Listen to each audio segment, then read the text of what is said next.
few of you. Hey guys. Hi, Hey, Todd. I don't know all of you guys. I met Zachary and Jeffrey tonight. Good to meet you guys. If you guys haven't been around too much, I appreciate you guys coming tonight. This is my first time speaking, so I pray that the Lord uses me to speak to you guys. I think He's got a good message for you guys tonight. So I want to introduce our series and our topic, which is, we're starting a new series tonight called When Relationships Collide. There you go. When Relationships Collide. The title of this message tonight is Even Christians Have Conflict.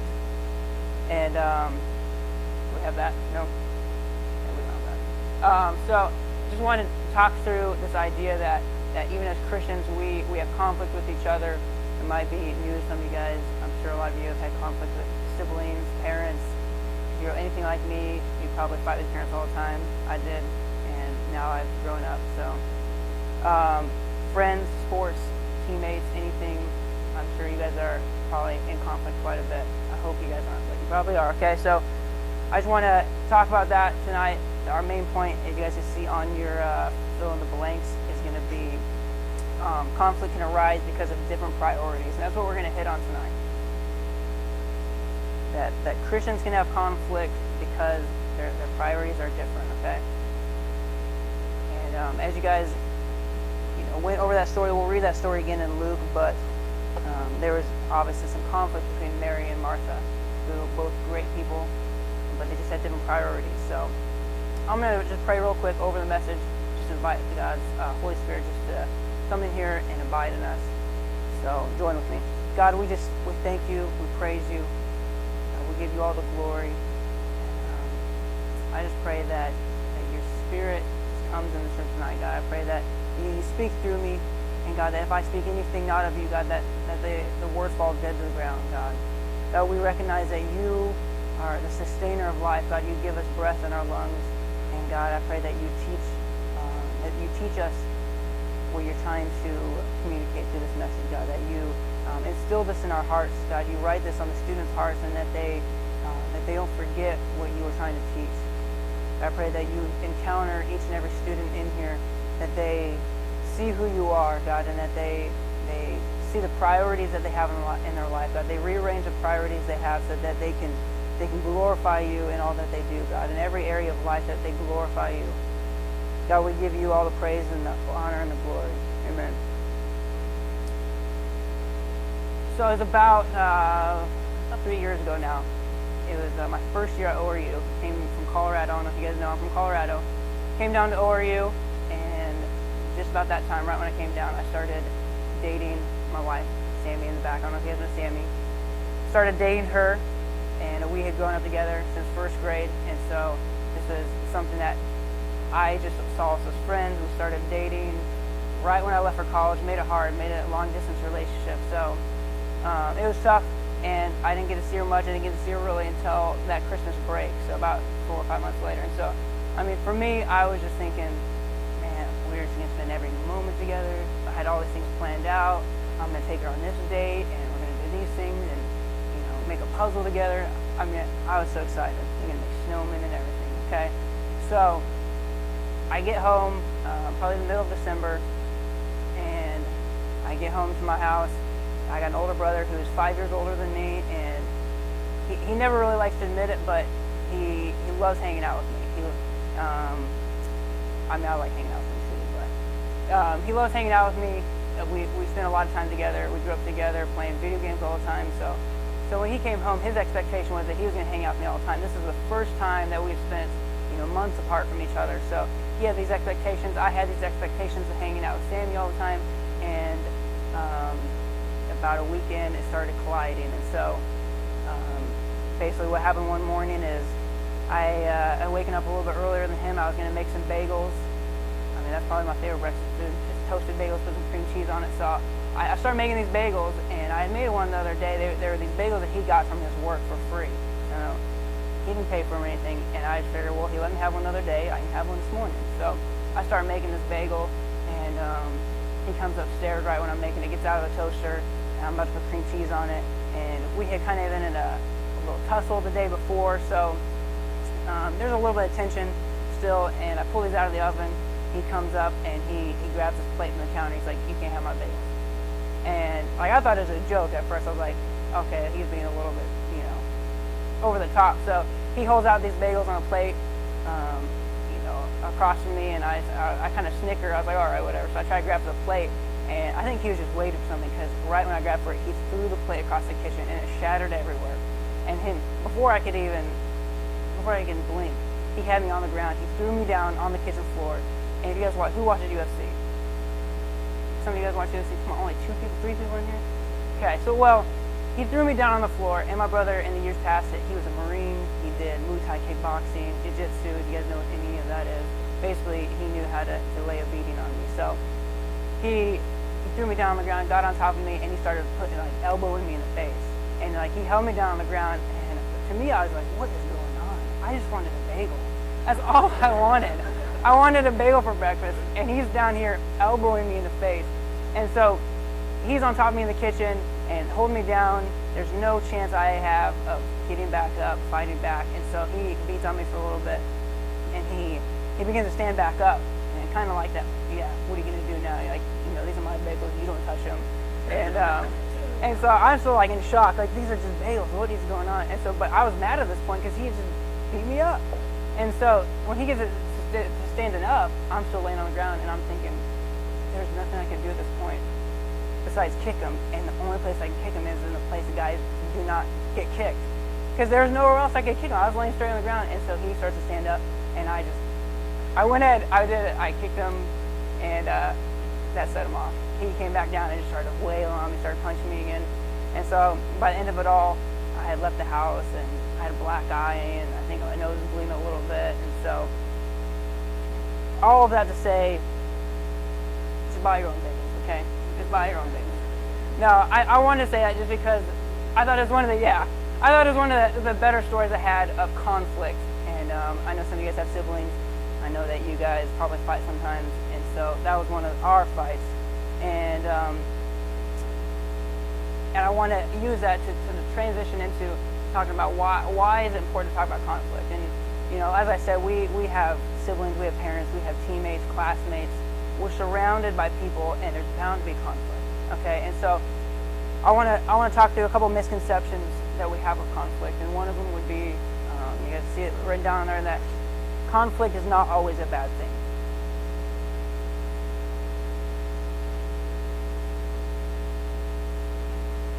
Some of us have this idea that if we get in a fight with somebody, if there's any conflict at all, especially with a Christian, that, man, we are in sin, we need to figure this out, we should have never fought in the first place. And I mean, that's just wrong. That's just not right. The closer you get to somebody, there's bound to be conflict. Okay, you get to know somebody, you're going to find out stuff that you don't like about them. Okay, I know none of you guys are married in here, besides the leaders, but when me and Sammy got married, the first 6 months, living with a girl, I was like, oh my gosh, what is going on? What is she doing? And so, I mean, we were fighting all the time. And so I know you guys can't really relate with that, but it's just to show you that as you grow close to somebody, you're going to fight with them. And I'm sure you guys on your sports team, somebody makes a decision, and you're like, what? You're crazy. That's not going to work. Maybe you find some conflict with them, you find some conflict with your siblings. Hopefully you guys aren't fist fighting over bagels, but you're probably fighting with your siblings every so often. It's just part of life. You're going to have conflict, but realize that it's not always a bad thing. I will make note that unresolved conflict, though, if you guys don't do anything about it, that's when it starts to become destructive. If you don't seek to fix things, if you don't seek to mend the relationship, it's bad. It's going to be destructive. Sometimes me and Sammy, when we were fighting, we go days without talking, and I can't tell you how destructive that is. And so, in the same way, I mean, you can't go days and weeks without talking to your parents or your brothers or your sisters. It's just destructive. You guys mend that relationship, okay? Another misconception is that conflict does not always mean someone is wrong. I think that's on there still. Is it on there? Conflict does not always mean that someone is wrong. And I'll use that to transition into our passage. And I want to read that one more time because you can never read the Bible too many times. So we will flip to the passage again, Luke 10:38, and we'll kind of walk through this.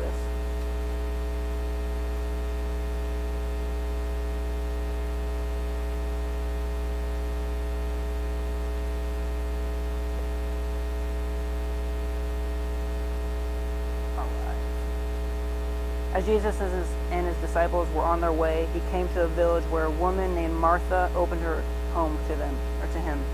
She had a sister called Mary, who sat at the Lord's feet listening to what he said.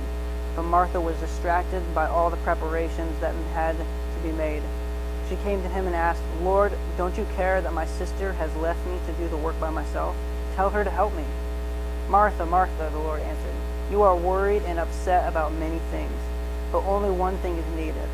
Mary has chosen what is better, and it will not be taken away from her." And so the reason I say conflict does not always mean someone is wrong is you got to look at it this way. Even though Mary might have chosen the better option, Martha wasn't in the wrong. She had good intentions. Okay, she was taking care of these people. She was entertaining them. She was feeding them. She had good intentions. And immediately what this makes me think of this story is, if anybody in here has a sibling, you probably have come to a point where you are doing the chores and they're not doing something. They're sitting around, or a lot of times I would be doing the chores and my brother would be either sleeping or eating. And I would get so mad. I'd be like, "Mom, Dad, what are you doing? He's not even helping out around here. I'm cleaning the whole house." And he's just going to wake up and go hang out with his friends. He's just going to wake up and sit around all day. Can anybody connect with me? Yes, there we go. Okay, thank you. So somebody can connect with me. How irritating is that somebody is not doing any work while you are just, doing everything. You're cleaning the house, you're cooking, whatever it might be. And so, I can connect with Martha on that, and I see where she's coming from. And so, her priority was to take care of Jesus and take care of his people. Mary's priority was to listen to Jesus, to sit at his feet and to realize this guy has something for me. This guy has a message for me, and I need to hear it. And so they had different priorities, and it obviously caused conflict. Martha was mad about this. And so what I want to ask you guys tonight is, what is your priority?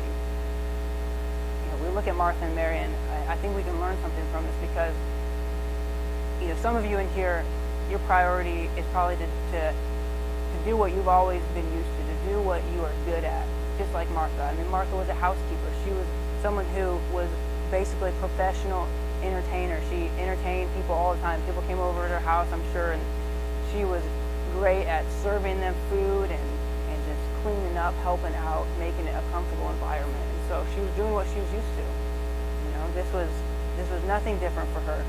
And for some of you in here, I really think that there's some professional Christians in here. I think some of us are so good at doing this Christian walk. And I'm the first to say that. There are sometimes I just get in this routine, go to church every Wednesday, go to church every Sunday. When I was at ORU, man, it is just so easy to be a professional Christian.